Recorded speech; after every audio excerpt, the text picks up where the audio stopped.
During the month of May, we sat down with families from different backgrounds to discuss how they talk to their kids about race, racism, and identity. And right now, we're in the process of putting together an hour-long special.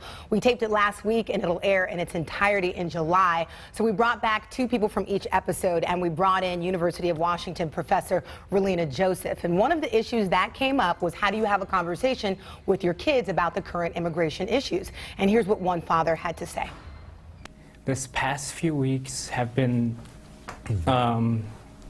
harder for me because just watching the news coming out of kids being separated, that just hits home. And that's usually we have those conversations at home right away.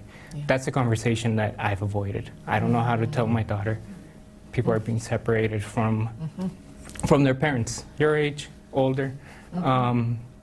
Yeah, so I think I need to have this conversation. I just don't know how to have it.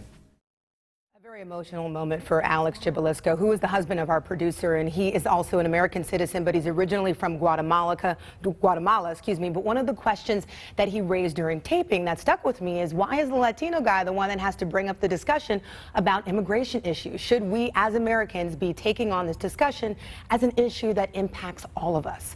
And I would have to say he's right. Immigration isn't just a Latino or a Latinx issue. Sometimes we all get into our own silos and say that this doesn't impact me, and we choose not to pay attention or get involved. So our expert Relina Joseph weighed in on Alex's comments. All of our children are being inundated with these images, and so it's up to us to have the conversation, to be responsible and have the conversation about what is immigration policy like right now, and how do we treat each other? How are we valuing human lives? What are borders? Why have they been used, and how are they being used right now? Whose land was this?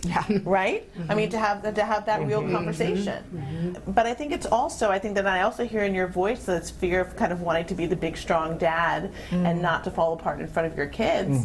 But I think it's also okay to show your children vulnerability around this, because these are these questions of race that tear us apart.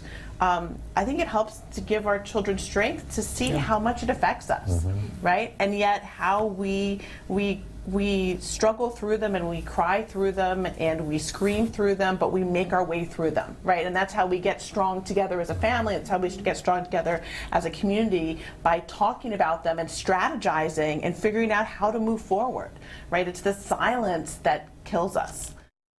So that is part of the special that we're going to air in July. But one of the things that I loved about her comments is that she says it's okay to be vulnerable, right? We don't have the answers, even as parents, right? We don't have the answers to everything, and it's nice to hear her say, you can work through that vulnerability. You can show your kids that. You can be open. You can be honest.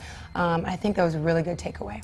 I think it's just so important to have that conversation openly in your house, no matter what your background is, no matter where you come from, you know, and I do a lot of work with the ACRS, which is the Asian Counseling and Referral Services, and people forget that, like, there are a lot of Asian immigrants in this area who are also dreamers, you know, and so I think that, I mean, my sister just moved here from Korea last year. She has her green card, and technically I'm an immigrant too, was a naturalized citizen at 2 years old, so I think that, like, it doesn't matter, you know, if I have this background or whatever, but we should just have this conversation at every table. I love that. There was one guy that was at the taping that said that, right? Oh, that really? oftentimes we paint this narrative of immigration as one that's just a Latino issue or a Latinx issue, and it affects all different types of communities. There are all different types of immigrants. So I love that you said that, because I think that's important to talk about. And no matter what, it affects all of our lives. Exactly. And I love your point about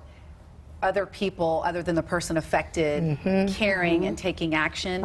And her personally, I've always believed in the idea of, if I see someone else having a problem, I want to be the person to help. But even if you look, like, emotions aside, if you've ever heard of the concept of systems thinking, I know corporations use it all the time.